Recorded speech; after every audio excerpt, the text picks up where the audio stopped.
নানা কারণে দেশের সিনেমার বেহাল অবস্থা হলেও এবারের ঈদে সিনেমা প্রেমীদের জন্য এসেছে ৬টি সিনেমা। মুক্তি পাওয়া সিনেমাগুলো হচ্ছে বরবাদ, জঙ্গলি, দাগি, জিন 3, চক্কর এবং অন্তরাত্মা।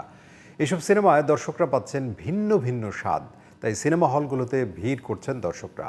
আরও বিস্তারিত সাইরাস মাহমুদের রিপোর্টে। সব শ্রেণীর মানুষের বিনোদনের বড় একটা জায়গা জুড়ে ছিল সিনেমা।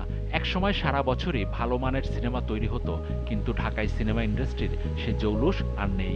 বন্ধ হয়েছে সারা দেশের অধিকাংশ সিনেমা হল। দর্শকও আর নেই আগের মতো। তবে কিছুটা ব্যতিক্রম দেখা যায় ঈদ আসলে।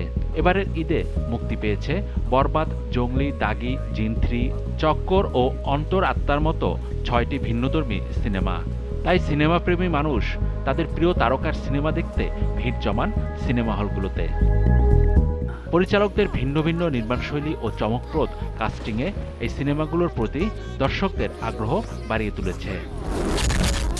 অ্যাকশন প্রেমীদের জন্য থাকছে বড় বাজেটের বরবাদ সিনেমাটি।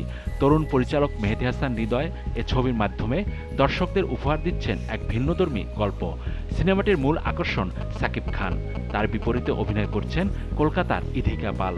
এতে আরও অভিনয় করেছেন যিশু সেনগুপ্ত, মিশা সওদাগর, শহীদুজ্জামান সেলিম, ফজলুর রহমান বাবু।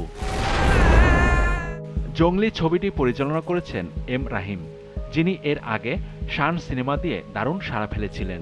সিনেমাটিতে অভিনয় করেছেন সিয়াম আহমেদ, শবনম বুবলি ও দিঘি।